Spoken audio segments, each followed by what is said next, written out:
टूटे हुए छप्पर, उन छप्परों के छेद से उठता हुआ चूल्हे का धुआं, रात में जलती लालटेन, बरसात में रिसती हुई छत, दीवारों पर सीलन और आसपास गंदगी के ढेर में खेलते बच्चे।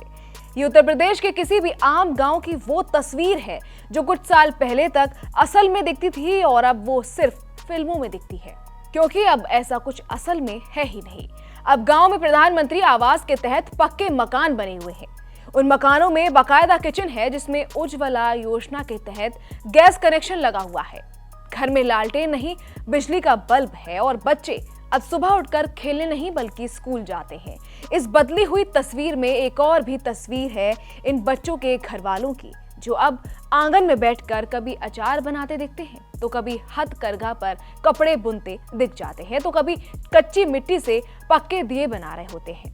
किसी घर में अगरबत्ती बनती दिखती है तो किसी के घर में पापड़ सूख रहे होते हैं, क्योंकि अब उत्तर प्रदेश में कुटीर उद्योग कहने भर को नहीं है, बल्कि वो असल में है जहां नए सिरे से रोजगार सृजन हो रहा है।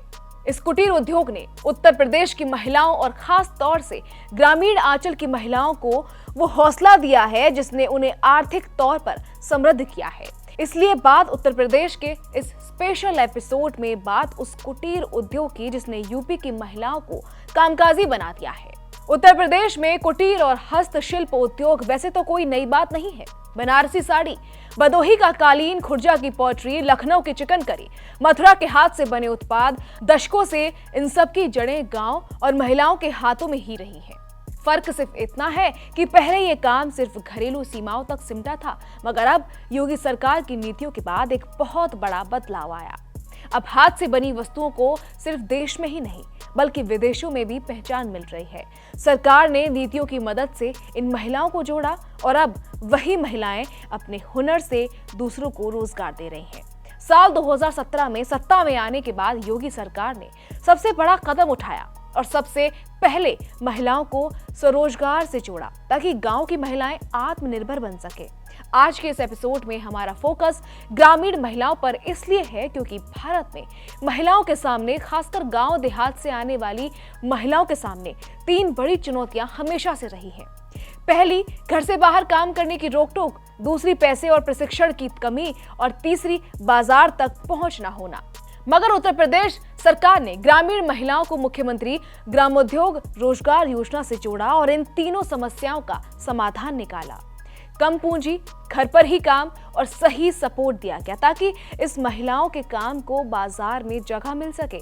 उत्तर प्रदेश सरकार ने नीतियां ये सोचकर बनाई कि हुनर को पहचान मिल सके, प्रशिक्षण को ताकत मिल सके और बाजार तक का रास्ता खोला जाए। मगर उत्तर प्रदेश में महिला उद्यमिता की सबसे मजबूत नींव खुद सहायता समूह। गांव की महिलाएं छोटे छोटे समूह बनाकर बचत करती हैं, लोन लेती हैं और मिलकर एक उत्पादन शुरू करती हैं। आज SHG यानी कि सेल्फ हेल्प ग्रुप की मदद से महिलाएं मसाले और अचार बना रही हैं, अगरबत्ती और मोमबत्ती तैयार कर रही हैं, सिलाई कढ़ाई से लेकर यूनिफॉर्म सप्लाई तक का काम इन महिलाओं के पास है। यहाँ तक कि स्थानीय फूड प्रोडक्ट्स को ब्रांड बनाने की दारोमदार भी इन्हीं महिलाओं ने अपने कंधों पर संभाल रखा है। और सबसे बड़ी बात, उत्तर प्रदेश की योगी सरकार इन समूहों को ट्रेनिंग, आसान लोन और मार्केट लिंक दे रही है ताकि ये छोटे प्रयास बड़े कारोबार में बदल सकें, और ये बदल भी रहे हैं। उदाहरण के तौर पर गोंडा जिले से आने वाली सेल्फ हेल्प ग्रुप की महिलाओं के अरंगा ब्रांड को प्रदेश में ही नहीं देश भर में पहचान मिल रही है। यहाँ तक कि महिलाएं QR कोड जैसे डिजिटल फीचर्स जोड़कर मार्केटिंग भी कर रही हैं।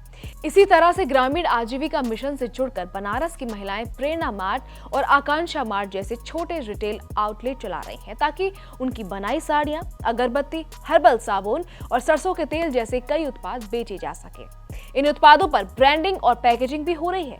अगर आप यमुना एक्सप्रेसवे से गुजर रहे हैं तो अलीगढ़ के पास टप्पल में कुछ देर रुकिएगा। यहाँ प्रेरणा सामूहिक ग्रामीण बाजार आपका दिल जीत लेगा। ये किसी मिनी मॉल से कम नहीं है।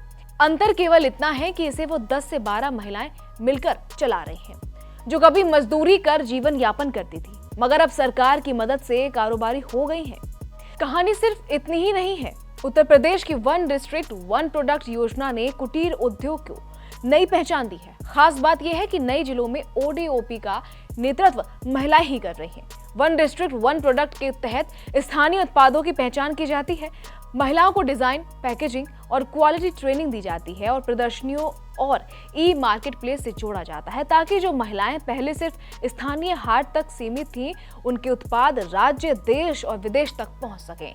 योगी सरकार ने इस बात को अच्छे से समझा कि कुटीर उद्योग सिर्फ हुनर से नहीं चलता।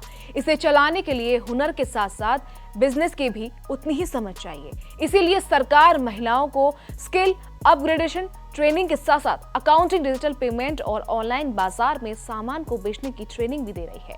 गांव की महिलाएं अब QR कोड से पेमेंट ले रही हैं, व्हाट्सएप के जरिए ऑर्डर ले रही हैं और सोशल मीडिया पर अपने प्रोडक्ट दिखा रही हैं।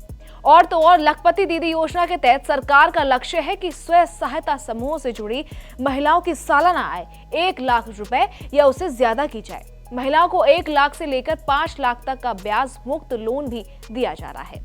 साल 2026 के आखिर तक योगी सरकार ने 1 करोड़ महिलाओं को लखपति दीदी बनाने का टारगेट रखा है। कुल मिलाकर उत्तर प्रदेश सरकार का ये पूरा मॉडल गांव की अर्थव्यवस्था को और मजबूत कर रहा है।